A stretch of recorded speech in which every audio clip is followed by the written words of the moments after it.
Shanti Shanti. So it is not this Vibhavati and this Pashyati etc. We are not that there is something inside and you are seeing it. It is not discovering something in that manner. But the entire purificatory process changes our own mind, intelligence, everything, that they become the soul. That is why it is said, Brahmavid Brahmaiva Bhavati. One who knows Brahman, he becomes Brahman. Esho nuratma cetasa veditavyo. Esho nuratma cetasa veditavyo. Yasmin pranah panchadha samvivesha. Yasmin pranah panchadha samvivesha. Pranaishchittam sarvamotam prajanam. Pranaishchittam sarvamotam prajanam. Yasmin vishuddhe vibhavatyeshatma. Yasmin vishuddhe vibhavatyesha atma. Yam yam lokam manasa samvibhati. Yam yam lokam manasa samvibhati. Vishuddha sattva kamayate yamscha kaman. Vishuddha sattva kamayate yamscha kaman. Tam tam lokam jayate tamscha kaman. Tam tam lokam jayate tamscha kaman. Tasmadatmajñam hyarchayet bhuti kamaha. Tasmadatmajñam hyarchayet bhuti kamaha. Yam yam lokam manasa samvibhati. Yam yam lokam manasa samvibhati. Vishuddha sattva kamayate yamscha kaman. Vishuddha sattva kamayate yamscha kaman. Tam tam lokam jayate tamscha kaman. Tam tam lokam jayate tamscha kaman. Tasmadatmajñam hyarchayet bhuti kamaha.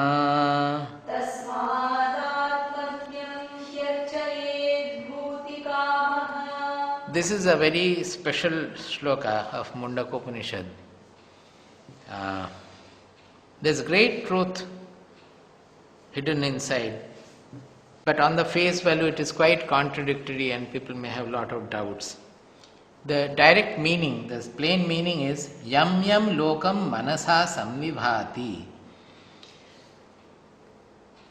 He's talking about a knower, that Atmajya, who is a knower of the self. About a knower he is saying that Yam Yam Lokam Manasa Samvibhati. A knower of the self, a knower of truth. Whatever loka he thinks, he does sankalpa for. Manasa, by his mind. Loka means the place of bhoga. Loka means actually where, like that Prithvi Loka, Swarga Loka, like that. It is actually, when we say bhoga means where people interact with the objectude, or they enjoy, they suffer, etc. Both are bhoga. Enjoyment is a bhoga, suffering also is a bhoga.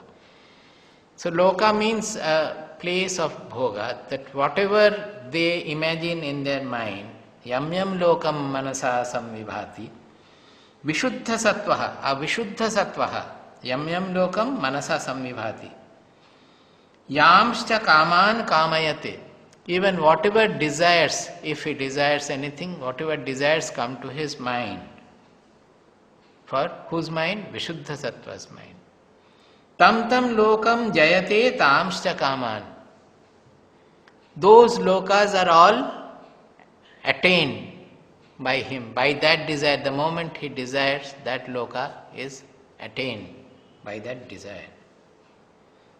Therefore, he says, Tasmad Uti Kamaha.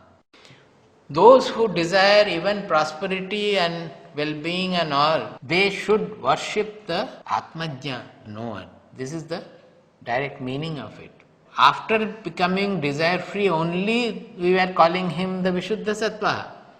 So how can he have any desire? So first contradiction is that how can the Vishuddha Sattva can have any desire? Moreover, the desires are fulfilled also immediately. So are we speaking about more of bhoga for such people, that they, as we speak about the Svarga Loka and all, that they are taken that. So finally, after denouncing everything, again we are speaking about all those things. Tam lokam jayate tamsya kaman. Not only that, there is another instruction given at the end, that tasmat bhuti kamaha atmajyam hi archayet. Hi archayet. Therefore, those who are after prosperity and well-being and all worldly desires, those who have, they also should worship the knower. By that their kamas will be fulfilled. Now there are 2-3 things here underlying. One is that normally the question of desire does not come in case of a Vishuddha Sattva at all. But there are situations where he may have desire for others or for the society also. Suppose somebody has come, a very good person, he feels that such a good person, pure mind, and he has been honest also. But for nothing, why is he suffering? Maybe he is suffering in the world. For various reasons, maybe he is not getting a job, or he is having artha kashta, that he is very poor, he is not having enough money, he is not having food, but he is a very good person. And not only good, there are other some qualities also. Everything cannot be specified always. That here is somebody about whom the Atmajya feels sympathetic. In fact, anybody coming to a knower will always there be some benefit, some welfare will happen. That is why our Shastras highlight maximum the satsanga. Everywhere satsanga is spoken of.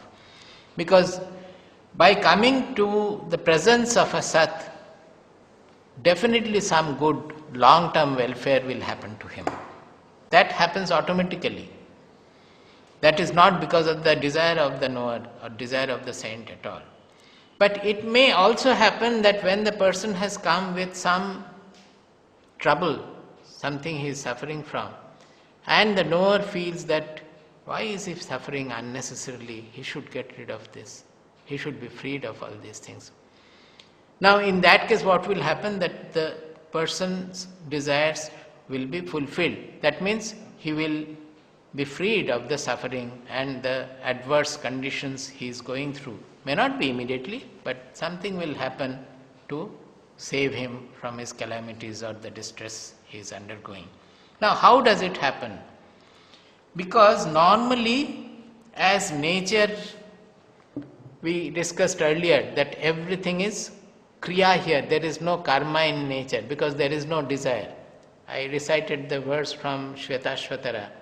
Na tasya karyam karanam cha vidyate na tat samascha abhyadhikascha drishyate parasyar shaktir vividhaiva shruyate swabhaviki jnana balakriyacha. It is said that natasya karyam karanam cha vidyate. There is no work for him to be done. He does not have the indriyas for doing that also. Natat samascha abhyadikascha drishyate. There is nobody equal to him or surpassing him also. Parasyar shaktihi asya parashaktihi vividha eva swabhaviki jnana valakriya. That his supreme power, that is getting manifest in the world. Through what? Jnana balakriyacha. The kriya, whatever actions are taking place in this universe, they are all jnana balakriya. And not only that, they are swabhaviki jnana balakriya. They are not desire motivated. They are naturally from the knowledge, from his consciousness, they are sprouting, and that is how the whole universe is running. In the case of us, we are not in harmony with this fundamental tune, the fundamental rhythm of nature. We can even call it the breath of the soul. We are not in tune with the breath of our soul because of the desire. Because whatever is our swabhavika gati, whatever is our natural ways, that gets hindered by our desires. In everywhere it is happening. Suppose somebody is given to studies, he should normally take a profession where he has to be only with the studies, and he is given to studies. That is his gunas are meant for that. It will be beneficial for the society also if he stays in the education line. But because of the attraction for money or position or something, he may take to some other profession, which he may not be normally, spontaneously meant for. But it is the desire for money, desire for position, desire for something else which will take him to another profession. Not only about profession, everywhere this desire is taking us away from the fundamental harmony of nature. That is, we are not in tune with the infinite. Infinite means the infinite nature. We are not in tune with the fundamental harmony, the fundamental rhythm of nature. It is because of the desires. That is why our actions are all karmas, motivated by desire. And that is why we run after all the karmas thinking that it will make me happy, but it never. Happiness may come for a moment, but finally again something else takes its place and we again start running, chasing that. We never become permanently happy. But the happiness or the joy is right within. When we leave all the desires, all the distractions, then we find that the joy wells forth from within. We no longer look for joy outside, anywhere at all. We do whatever is natural for us, whatever our body has got certain gunas. The world around also needs certain gunas. According to that, the functions, they go on naturally. Swabhaviki Jnana balakriyaja. For him also it goes like that. So here that Vishuddha Sattvaha will be always in tune with the fundamental harmony of nature. So if any sankalpa comes in his mind, it is like the sankalpa in the cosmic Ishvara. It is in the Vishwakarma's sankalpa. His mind is, the Vishuddha Sattva's mind is in tune with nature. So whatever sankalpas are generating in his mind, they are generating in the Vishwakarma's mind also. So naturally, through the natural process, it gets fructified. Because it is in tune. Now, if suppose for somebody else who has got some desire, but he has come and the knower feels that sympathy with him and feels that his desire should be fulfilled. Now the knower's mind being in tune with this fundamental harmony, the nature will work in a manner that the person, the devotee who has come, his desires will be fulfilled. Desires means if it is rightful desire, if it is a just desire which the knower feels that it should be fulfilled, that will be fulfilled. So therefore he says, Tasmat Atmajyam hi archayet bhuti kamaha. It is because a knower is in tune with the infinite. Normally, his mind will not be given to various distractional thoughts also. This is the second point. This is the other point in it also. When the mind is absolutely calm and it is not given by all kinds of crisscross desires, distractions, etc., then whatever thought comes, that becomes extremely powerful. That happens for everybody. It is not only for the knower. If our mind is not distracted by various thoughts and all, if the mind is calm, then whatever thought comes, we get focused to that. The mind remains focused on that thought, and that thought becomes very powerful. It gets fructified also. That is the way nature works. So both way, one, because his mind is free of distractions, any sankalpa arising in his mind, it is likely to get fructified. And also because he is in tune with nature, the fundamental harmony of nature, his whatever sankalpas are generated there will be fulfilled. Actually, Rabindranath Thakur, there is one song where it is Ami bohu bashanaye pranpane chai bonchito kore bachale more. That means I ask for so many things I desire for. I have so many desires and I have been trying to fulfill my desire. But by refusing to fulfill my desire, by depriving me from the fulfillment of the desires, you have saved me. He is telling Lord that, oh Lord, by not fulfilling my desires, you have saved me. That is true for everybody. Because our desires are so crisscross, so many things, and suppose all the desires are fulfilled, then we will be in trouble. We are often having various wrong desires. If they are fulfilled, then we will be in trouble. There is a story to explain this, very common story, that one person was walking through the forest. He became very tired. So finally he sat under a tree and he was thinking that, oh, I am so thirsty. If I could have some water, it would have been very nice. Immediately he found that there was a vessel in which there was pure water is there. He drank to his fulfillment. So he was very much contented by drinking the water. Immediately after drinking water, he felt that, oh, I am feeling very hungry. If some food had come, I would have been so satisfied.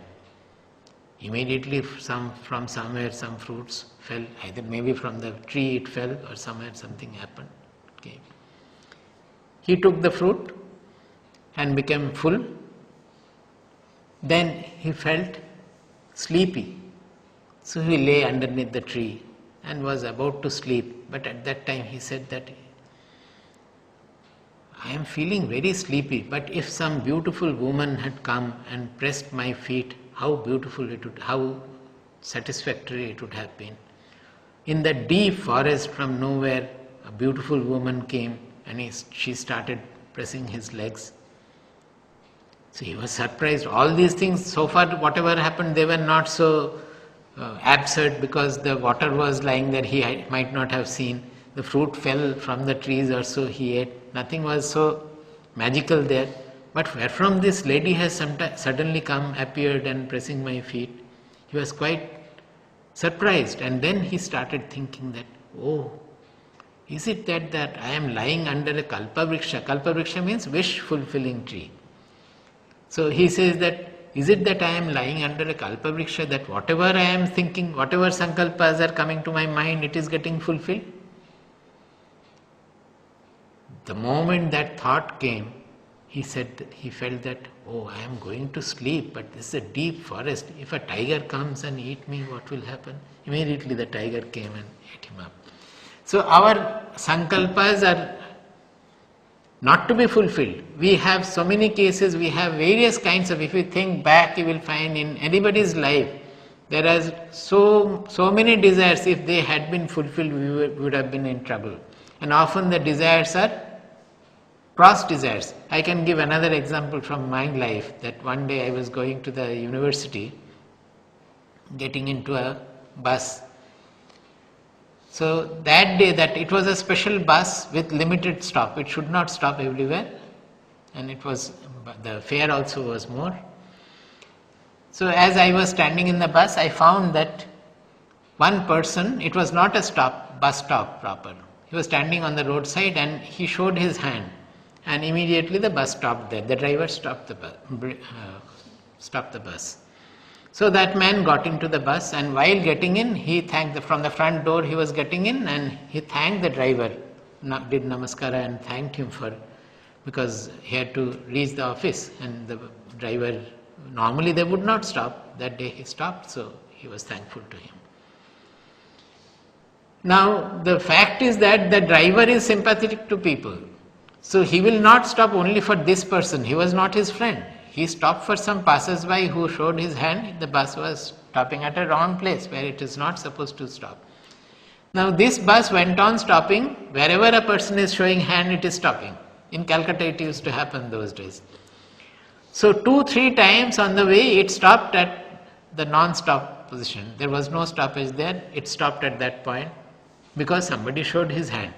Now this man who thanked the driver, he was the person who got most annoyed by this. He started shouting that, what is this? Everywhere it is stopping, everywhere it is stopping. I will get delayed, all of us will get delayed for our office. So I was standing by his side. I just smiled and told him that he stopped for you for the first time. So you were passing, he stopped. So he is stopping for others also. So when his desire was fulfilled by the stoppage of the bus, that he could get into the bus without going to the proper bus stop. Now the same thing is bringing in the other thing also, where he will reach the office late. He should not have got into such a bus. He should have gone to the stop and got into a proper bus. He would have reached properly. So it is just an example, but there are so many things like this. If we think, we will find that our desires are always, we have crisscross desires and which should not be fulfilled. If they are fulfilled, we will be in trouble. But when our mind is in harmony, in tune with the fundamental tune of nature, then naturally there is no question of any desires coming in. The sankalpa, you can say that as the trees are growing, as the flowers are blossoming, as the vapor is coming from the ocean, the cloud is being formed, the rain is showering. Like that, so many animals, so many other plants, their life is growing. Like that, the knower's mind also becomes an active, vibrant organ in the nature. With the natural tune, it produces the sankalpas which are good for the society or good for people. That comes and that gets fulfilled. Such sankalpas can be very powerful sankalpas regarding the society also. It may not immediately, magically get fructified, but in its course it will definitely have its fulfillment. The sankalpa of a knower, it is in tune with the nature, with the fundamental harmony of nature, and it will get fructified in its proper manner, in its time, which will be welfare for the society also. So this is what this verse says, and this is the last verse of this chapter. In the next chapter also, a little connected verse is there.